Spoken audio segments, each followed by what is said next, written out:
వాళ్ళని అడిగింటి, అన్న మరి మీ పార్టీ చరిత్ర ఏంది అంటే 76 ఏళ్ళు అయిపోయిందన్న మా పార్టీ పుట్టి అన్నారు. 76 ఏళ్ల నుంచి ఆ పార్టీ తమిళనాడు రాజకీయాలను శాసిస్తూనే ఉంది. అయితే అధికారంలో ఉన్నారు లేదా ప్రతిపక్షంలో ఉన్నారు, కానీ 76 ఏళ్ల నుంచి అప్రతిహతంగా కొనసాగుతూనే ఉన్నారు. మరి మనం కేవలం 24 ఏళ్ల పార్టీ, ఇంకొక 50-100 ఏళ్ళు ఈ పార్టీ దృఢంగా ఉండాలి అంటే నిర్మాణం పటిష్టంగా, పునాది పటిష్టంగా ఉండాల్సిన బాధ్యత మన మీద ఉంది. ఈ శాంతి సమయంలో అంటే తక్షణం కొట్లాడాల్సిన యుద్ధం ఏం లేదు, తక్షణమే కొట్లాడాల్సిన పెద్ద యుద్ధం ఏం లేదు.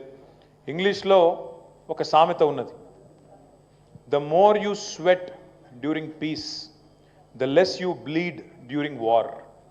మళ్ళీ చెప్తా, the more you sweat during piece the less you bleed during war. అంటే శాంతి సమయంలో ఎంత ఎక్కువ చెమట ఒడిపితే యుద్ధంలో అంత తక్కువ రక్తం కారుతుంది అనే మాట దానికి తాత్పర్యం. ఈ మాట ఎందుకంటున్నా అంటే ఈ సమయంలోనే మనం పార్టీ నిర్మాణం కానీ, ఈ సమయంలోనే మనకి ఏమైనా చిన్న చిన్న పొరపాట్లు లోటుపాట్లు ఉంటే వాటిని సరి చేసుకోవడం కానీ ఇప్పుడే చేసుకోవాలి. తప్పకుండా ఆ దిశగా మనం దృష్టి సారించాల్సిన అవసరం కూడా మన మీద ఉన్నది. మొన్న మనం స్వల్ప తేడాతోని ఓటమి పాలైనాం. సరే, ఇది కూడా ఒక రకంగా మంచిదే, ఎందుకంటే ప్రజలకు కూడా తెలియాలి, ప్రజలకు కూడా తెలియాలి. చీకటిని చూస్తేనే కదా వెలుగు విలువ తెలిసేది, గాడిదని చూస్తేనే కదా గుర్రం విలువ తెలిసేది, చిట్టినాయుడిని చూస్తేనే కదా కేసీఆర్ విలువ తెలిసేది. అందుకే మంచి జరుగుతున్నది, ఒక రకంగా మనకు చాలా మంచి జరుగుతున్నది. ప్రజలకు కూడా అన్ని విషయాలు తేట పడుతున్నాయి. ఎవరు ఏంది ఏం చెప్పిండు చిట్టినాయుడు, ఏమన్నాడు, మా ఆడబిడ్డలకు చెప్పిండు, కేసీఆర్ ₹1,00,000 ఇస్తుండు, నేను దాన్ని మీదికెళ్ళి తులం బంగారం ఇస్తా అన్నాడు. మరి ఇప్పుడు దగ్గర 4-5 లక్షల లగ్గాలు అయినాయి, ఇచ్చినట్టు లేడు. తులం బంగారం కాదు కదా, తులం ఇనుము గుడియాడు పక్క. ఇట్లనే మా ఆడబిడ్డలతో మదాకులు ఆడితే, పరాశకాలు చేస్తే చిట్టినాయుడు ఆ లగ్గాల సంగతి ఎందుకు, నీ లగ్గాలు మా ఆడబిడ్డలే చేస్తారు, ఇది మాత్రం పక్క అనే మాట నేను విజ్ఞప్తి చేస్తా ఉన్నాను. ఎందుకంటే ఆడబిడ్డలతో పెట్టుకున్నాడు ఎవడు బాగుపడాడు. వాళ్ళకు అబద్ధాలు చెప్పి మోసం చేసినావు, తులం బంగారం ఇస్తా అన్నావు, నెలకు 2,500 ఇస్తా అన్నాడు. ముసలోళ్ళకు 4,000, అత్తకు 4,000, కోడలకు 2,500. మరి ఆడవా, అత్తకు 4,000 దిక్కులేదు, కోడలకు 2,500 దిక్కులేదు. ఇంట్లో ఆడపిల్ల ఉంటే చదువుకునే ఆడపిల్ల స్కూటీ అన్నాడు, స్కూటీ లేదు, బంగారం లేదు, 2,500 లేదు, 4,000 లేదు, రైతు రుణమాఫీ లేదు, ఉత్త గ్యాసే, అది ఫ్రీ గ్యాస్ లేదు, మన లేదు, అదంతా ఉత్త గ్యాసే. 90 లక్షల రేషన్ కార్డులు ఉంటేనట, 90 లక్షల రేషన్ కార్డులు ఉంటేనట 25-30 లక్షలకి ఇచ్చి చేతులు దులుపుకొని ఫ్రీ గ్యాస్ లేదు, మన్ను లేదు.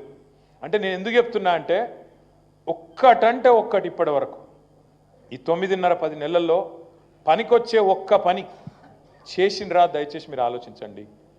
రేవంత్ రెడ్డికి కూడా నిజానికి ఆయన ముఖ్యమంత్రి అయితే ఆయన కూడా అనుకోలే, వాస్తవం చెప్పానంటే నిజంగా చెప్తున్నాను, ఏం ఉత్తుతో చెప్తున్నాను. ఆయన వాళ్ళ దోస్తులకు చెప్పుకుంది, నాకు చెప్పిరు వాళ్ళు. మళ్ళీ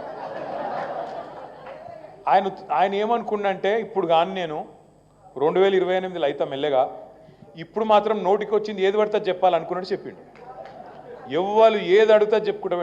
నేనేమంటున్నా, నిజంగా ఎవడన్నా ముఖ్యమంత్రి అయితే అనుకుంటాడు, బరువు బాధ్యత ఉన్నోడు గిసొంటి హామీలు చెప్పి మళ్ళీ రేపు ఏమవుతుందో అన్న ఫిగర్ ఉంటుంది, చేయకపోతే ఇబ్బలుతుందన్న ఫిగర్ ఉంటుంది. కానీ రేవంత్ రెడ్డి అవేం ఆలోచన చేయలే. ముందు పెట్టనైతే పెట్టిరువా, ఇచ్చేది ఉందా, మనం అయ్యేది ఉందా, పీకేది ఉందా అని పెట్టిరు. పెట్టేవారికి ఏమైపోయింది, ఆయనతో పుసుకున్న తంత గారెల బుట్ల పడ్డట్టు ఆయనతో వచ్చి పడ్డానికి ఏం చేసిండు, ఏం చేయన్నది తెలియదు. ఇక్కడికి వచ్చినాక ఎన్నడూ మంత్రి పదవి చేసిన అనుభవం లేదు, ఎన్నడూ ప్రభుత్వాన్ని నడిపిన తెలివి లేదు. ఎప్పుడైనా అవతల కూర్చున్నాడు, ఒరుడే తప్ప ఇంకోటి తెలియదు. ఇప్పుడు కూడా ఇంకా అలవాటు పోతలేదు. ప్రభుత్వాన్ని నడుపుడు అంటే డైలాగులు కొట్టినంత ఈజీ కాదు, పంచ్ డైలాగులు కొట్టినంత ఈజీ కాదు.